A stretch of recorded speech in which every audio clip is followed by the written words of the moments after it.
So, a couple weeks ago, I was in a debate. Is Christianity rational? And it looks like this coming Monday, I'm going to be debating a very similar topic.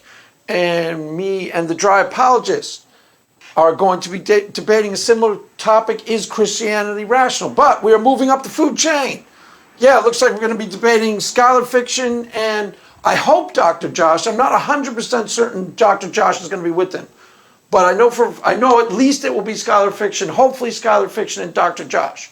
And the debate is going to be called, Is Christianity Rational? So, to review, what I'm going to be presenting, very similar thing to what I presented in that debate, hopefully a little sharper, a little more clear. Now, honestly, I hope it's not a debate. I hope, and it's with Dr. Josh, why I hope Dr. Josh is there. A lot of Christians are critical of Dr. Josh. I'm not one of them. I think he has tons of integrity. Skylar has some integrity, but I think Dr. Josh has tons. I interviewed him on my channel a couple years back, him and his lovely wife. And, as far as I'm concerned, I understand exactly why someone like that would have deconverted. It's somewhat reasonable to me. If you are raised up in a fundamentalist tradition, okay, and they put deep in your spirit, they view deep inside of you the sacred cows of Christianity. Sacred cows of Christianity are things that people get tripped out over, debate over, and fight over, and they aren't really that important. But if they're telling you morning, noon, and night, this is foundational to Christianity, and if this proves to be false, the whole thing is false, and that's something that they're telling you constantly and reinforcing it, implying it constantly, then you go off to college and lo and behold, you find out that what they were teaching you just wasn't so.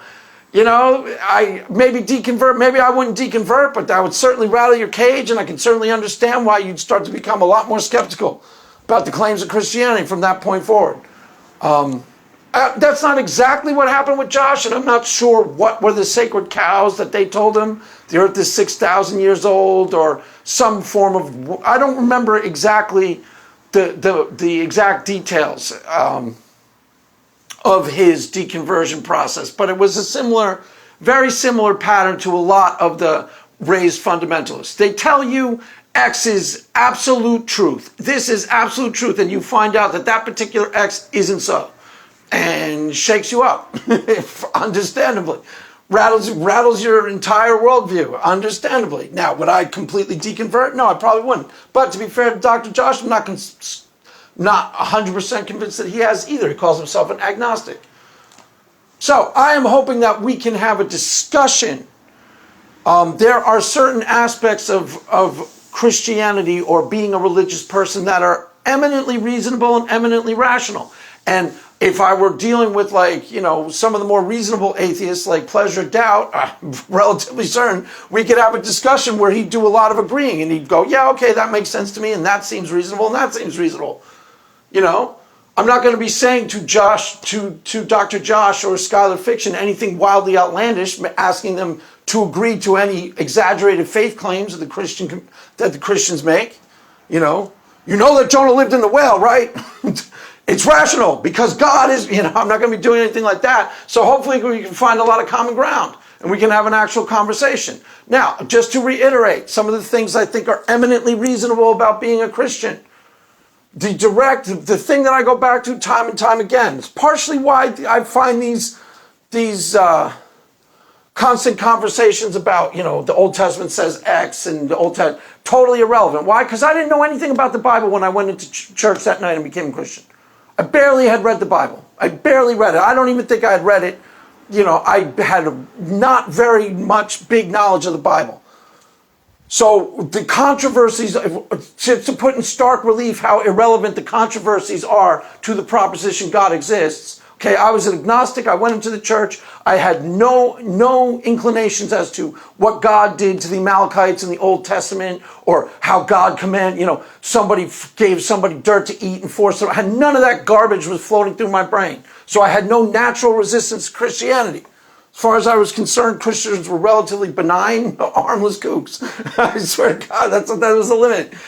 Christians, they're fine. Those are the guys who protest the last temptation of Christ. I got no big, I don't really care about them one way or the other. My wife was like, you want to come to church with me one night? And I was like, sure, whatever. And I have an open mind.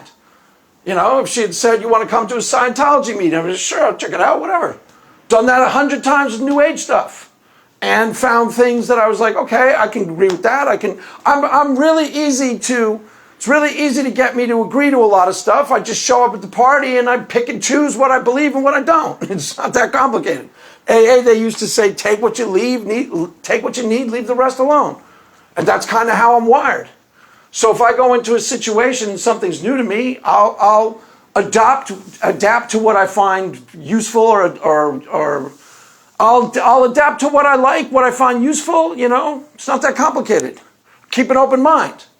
So I didn't have some big wired up presupposition about how terrible Christianity was and how Christians are these horrible hypocrites. I thought they were hypocritical, but not in any like.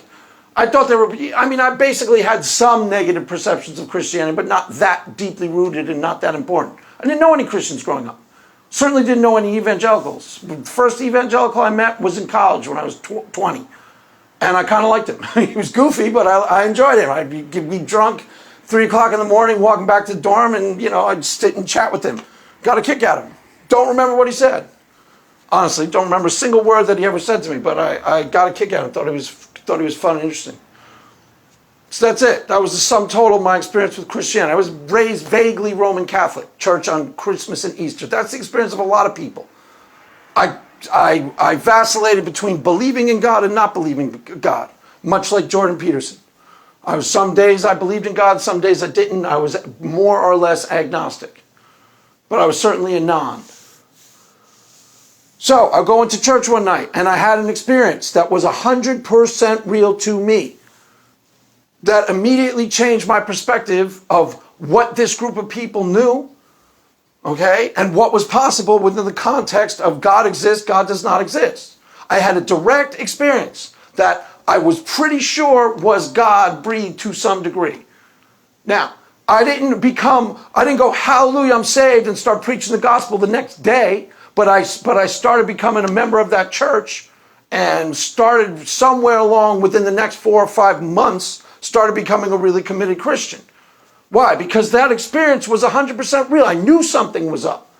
And is it the question that I pointed out in the last video that every single solitary atheist bar one misheard is it rational to experience something directly and then believe in the experience? If you do not, now most atheists are already mishearing that already. The answer is yes. The answer is yes. I keep using Bigfoot as the example. Maybe it's not a good example because it still puts it in the realm of the plausibly outlandish. If you heard somewhere that this group of people could bat on drums and make horses dance, they could do they could have drum patterns that make horses dance in weird ways. You'd be skeptical, right? If you went to that particular group and saw them do it with your own eyes, would you be skeptical past that point? No. No. No. Not if you do a check on yourself. You go, okay, I now accept that particular group of people can bat on drums and make horses dance. Why? Because you saw it with your own eyes. You saw it with your own eyes. Only one atheist understood this. He said it is rational for Craig to be a Christian. That doesn't mean it's rational for me to believe Craig. It's not necessarily. For you listening to me, it's hearsay. But for me, at the time, it was a direct experience. And like I said, I didn't go, hallelujah. Jesus is the Lord, and I went out preaching the gospel that morning. I said, these people know something about God that I don't. Sign me up for this church. That's all that happened that night. These people know something about God that I don't. I had a powerful experience that was 100% real, and I suspect that was God. That's the only thing I said to myself that night. That was really weird and really powerful, and that was real. Something about that was real. I still was trying to, for a long time, I was still trying to match it up with the Tao Te Ching. Swear to God, my wife and I would do readings from the Bible, and I would insist we'd have readings from the Tao at the same time, and I'd try to reconcile the Bhagavad Gita with what I was picking up at church. Made sense to me at the time. All I knew was that something real had happened to me. That's it. That's all I knew. And it is 100% rational to believe, to be influenced by your direct experience. Matter of fact, it's completely irrational not to be. If somebody says to you, this group of people can bat on drums and make horses dance, and you see it with your own eyes, You're either skeptical skepticism is predicated on lack of evidence. You see something with your own eyes that constitutes real world evidence. And if you can't trust your sensory observation, guess what? Throw empiricism out the window. Why? Because it is predicated on sensory observation. Hello. Did you not know that?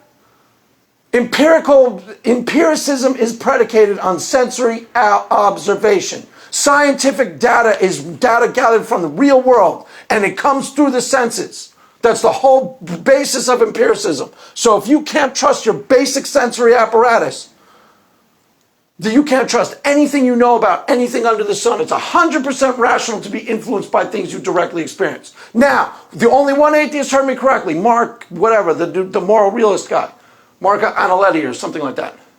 He said it's rational for Craig to believe his religious experience, not necessarily rational for me to believe Craig. Why? Because you didn't experience it directly. You're just hearing me. That's one piece of evidence for you. For me, it's powerful evidence. If you go experience something directly and it doesn't dramatically upend your worldview, there's something wrong with you, and it isn't that you're like Mr. Super Intelligent Skeptic. It's that you're Mr. Ideological. You have a reason why the evidence doesn't penetrate, why you refuse to believe the evidence of your own eyes, refuse to believe what you hear with your own ears, refuse to believe what you directly experience. That does happen in life. And there's usually a reason for that, and it isn't because you're sufficiently skeptical and you're really super intelligent and super critical thinking. It's the opposite. That's direct evidence of something that's at least hard to explain. And if you want to have a real conversation about it, I can tell you the knowable facts about my religious experience, and we can get up to a certain point, and we can all agree on the knowable facts, and then eventually you go, okay, I don't believe it's God. Never asked anybody to believe it's God. Like I said, it's not necessarily rational for you to become a Christian off of what I told you about my experience, but it was 100% rational for me to believe these people know something about spiritual experiences that I don't. These people have access to power that I don't fully understand. So I'm joining this church. That's all I said to myself. And that's all that happened. Like I said, I didn't say, hallelujah, Jesus rise from the dead, and then come, cast everyone in the neighborhood to hell. Put on, you better stop wearing that miniskirt or you're going to go to hell. Didn't storm down the street going, you're all sinners. I didn't do that. Didn't do that. That's still the way everybody hears me. Why? Because you have done yourself the profound disservice of calling yourself a skeptic when you are actually a committed ideologue. 99% of the bread and butter of atheist experiences is reinforcing non-belief morning, noon, and night. Biasing yourself, deeply panting confirmation bias against such a thing being real. So you presuppose that it cannot be. And I gave, for example, when Pine Creek Doug was asking me questions about this experience, he wasn't gathering evidence. He didn't listen to any of my answers. He had a foregone conclusion. It was not in the realm of the possible that was God. It was not even close to possible in his worldview.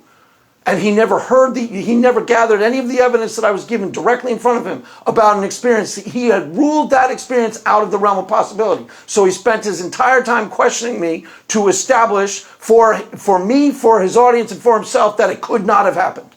Ruled it out of the realm of possibility. Never asked me one question and listened to the answer and shifted in response to the direct evidence. Never. Said, that can't be. Here, let me ask you questions to show you why it can't be. Let me ask you questions to show my audience why it was just a delusion.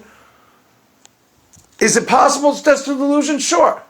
I'm not telling you believe in God because I had a religious experience. I'm telling you investigate religious experience and do it with some integrity, because you'll find that you don't know very much about them. A, you have a lot of preconceived notions about what they are, and there is a science to it. B, and that science is starting to become more clear. The only thing under dispute or debate between me and a non-believer is what generated the experience. Now, we can talk about the observable, knowable facts about the religious experience itself, and I do this a lot. And as I say, there's another aspect of this that is eminently reasonable and eminently rational. The reason why this is so easy for me to practice, believe in, and assent to, and live out on a daily basis is because I find it really enjoyable and deeply rewarding. My Christian experiences produce in me really, really obvious psychological benefits. By the way, okay, this is the truth. People talk about miracles. There's debates right now about miracles. I'll tell you a miracle from the real world that happened in my actual life as soon as I became a Christian. And you can decide for yourself. You don't have to believe that that was the sovereign power of God setting me free. Stop smoking immediately. Stop smoking. You smoke 2.5 packs of cigarettes a day. Marlboro Reds. Marlboro Reds, and sometimes I make it Camel Lights because of Marlboro Reds. If I smoked them too much, I'd start wheezing. I swear to God that's true. And when I go out drinking, I'd smoke 5 packs easily on a night. I'd go out drinking till 3, 4 in the morning. I'd smoke 5 packs of cigarettes. I was the type of person, I was so hooked on cigarettes. I promise this is true. Now, I'm not saying God came and delivered me of smoking. I have a perfectly valid, naturalistic, psychological explanation for what happened. I'm just telling you what actually happened. If you want evidence, here's real world evidence of what actually occurred. Promise it's true. Promise it's true. I used to be the type of smoker who, if I went into a movie that was 2 hours long, I'd look at the length of the movie before I signed up to watch it. Because if it was 2.5 hours, I'd get restless. And I'd have to go for a cigarette. I could tell you when it was about 1 hour and 45 minutes into a movie. Why? Because I'd start wanting a cigarette. Swear to God, that's true. I wake up in the morning, first thing I do is smoke a cigarette. First thing I did before I went to sleep at night, smoke a cigarette. Promise that's true. I promise you that's true. I became a Christian within 2 months. Stop smoking just like that. That's a miracle, Craig. God intervened. Sovereign. I can give you a perfectly valid, naturalistic, psychological explanation for it. I'm just telling you it's true. Also, quit drinking. Immediately. I used to be basically a functional alcoholic. Debatable on the functional side. You ask my wife if I was functional. No, not really. I thought I was functional. Yeah, no, not really. I thought I was functional alcoholic. Well, whatever. Debatable. I'd call myself a functional alcoholic. There was a time where I was a total, totally crazed, drug-addled, but I had grown out of that, at least, and stopped drinking. Stopped drinking. I haven't had drinking in like 15 years. And I went to like a couple of AA meetings at the start. I haven't gone to that in 15 years either. Why? Don't eat it. Don't eat it. One time somebody asked me, an atheist on my channel, well, do you think you just replaced drugs with the drug of religion? Maybe. Hallelujah. Okay, fine. Maybe. Hallelujah. I'll take it. Why? There's no downside. There's no benefit. There's no defects. And I can tell you the psychological mechanisms, which are eminently rational, eminently reasonable, that I put into place in my life almost every single day of my life, easily. As I've said 1,000 times on this channel, I disappeared in my prayer closet. I have a powerful, subjective, internal experience, 100% real to me, that I honestly believe is God. Whether, in fact, it is God or not, immaterial. We aren't discussing the reality of God. We're discussing, is it rational? Is it rational to continuously do something that produces peace of mind constantly and easily? Yes. Is it rational to believe in something outside of the realm of what you considered possible if you experience it directly? Yes. Yes. If you don't shift, if your worldview doesn't shift in line with what you directly experience, there's something wrong, and it isn't that you're Mr. Super Intelligent. It's that you've ruled things out of the realm of possibilities and you've done it in a way that's false, that isn't available to the actual evidence that you see with your own eyes. I'll go to the Bigfoot analogy for a second to underscore it. If you saw Bigfoot and that didn't at least shake you, something's wrong. If you could ask yourself skeptical questions: was I drunk? Was I high? Was that the real information? But if you see it enough times and you don't actually make yourself available to the evidence, something's wrong. And it isn't that you're Mr. Super Intelligent, so much smarter than every other Christian you've ever met, and so super skeptical and rational, and you've got it all nailed down and worked out, and you're nailing it. It's that you are not available to the evidence. You are not available to the evidence. Gee, irony of ironies. Gee, irony of ironies. Imagine that in the atheist community, that you're actually not available to the evidence. How ironic would that be? How ironic would that be? Perfectly understandably ironic, if you ask me, and perfectly exactly what's going down. But whatever.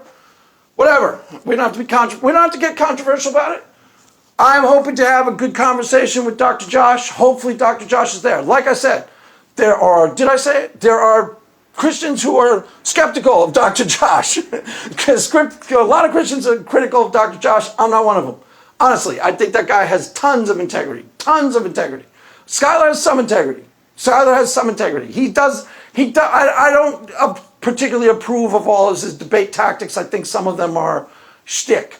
But when I hear him talk off camera and I hear him talk for real, I give him a lot of points for integrity too. But Dr. Josh has tons, honestly tons. If I could describe him in a single word, I would use the word earnest.